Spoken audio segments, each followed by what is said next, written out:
Bienvenue, c'est Télévision Europe Écologie Les Verts, la nouvelle télévision PACA avec Jacques Bernasconi à la caméra, Lionel Martin à l'interview.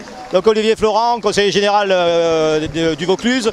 Qu'est-ce que le conseil général fait en matière d'énergie pour trouver l'alternative au nucléaire? Parce que si tu es là, tu penses que le nucléaire, c'est pas la solution.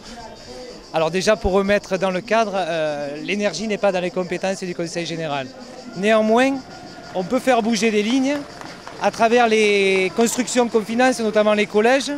Donc là, à la rentrée, je vais relancer un programme de mise en place de panneaux solaires photovoltaïques sur les collèges.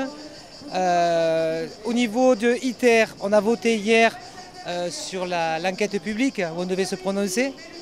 Donc sur cette enquête publique, il faut savoir, j'ai rajouté des prérogatives ou des questionnements et je me suis abstenu sur le vote parce que voter sur quelque chose, c'est l'accepter en quelque sorte. Donc je me suis abstenu à défaut de me mettre contre. J'ai fait jouer la solidarité départementale. Voilà. Toujours sur ITER quand même, qui est effectivement, on est dans la fission, on nous propose de la fusion à l'horizon 2100. Le Conseil général est engagé dans le cadre d'un syndicat mixte à hauteur de 28 millions d'euros sur un programme annexe. Est-ce que tu as la main dessus? Est-ce que tu peux orienter ce programme annexe au programme ITER pour qu'il serve à autre chose qu'à faire de la fusion? Alors, les 28 millions dont tu parles, ça a été destiné à la construction d'écoles pour recevoir les enfants des ingénieurs. Néanmoins, on peut s'insurger là-dessus sur le fait que, par exemple, eux, ils auront des classes de 15 places. Alors que dans l'éducation nationale, on les ferme. Enfin bon, voilà, ça c'était une parenthèse. Ce que je peux faire là, à l'heure d'aujourd'hui, rien. Je ne peux rien faire, ce n'est pas dans mes commissions, premièrement. Et de deux, on ne finance pas la machine, donc que peut-on faire? Mais le syndicat mixte, il y a des études qui ont été lancées là actuellement pour définir, parce que les 28 millions n'ont pas tous été dépensés dans l'école internationale ou dans les écoles.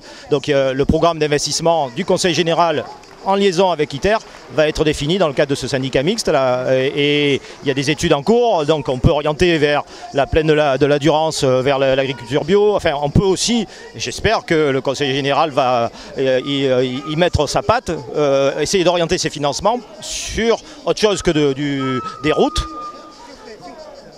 et autre chose que des choses qui servent à ITER. Est-ce que tu penses que c'est possible ça? Ça va être dur puisque là on doit préparer le budget en septembre, donc les discussions vont commencer. J'ai été élu il y a 3 mois, donc je ne peux pas tout faire non plus. Ah ça je sais, c'est bon, tu as le temps, tu as 3 ans. Alors néanmoins, chaque fois que je le peux et chaque fois que l'occasion m'est donnée, je rappelle le positionnement d'Europe Écologie où c'est un non catégorique contre ITER, évidemment. Après, il ne faut pas y rêver, je ne pourrai pas changer radicalement les choses. Je suis minoritaire de partout, il ne faut pas l'oublier. Voilà. Et merci Olivier.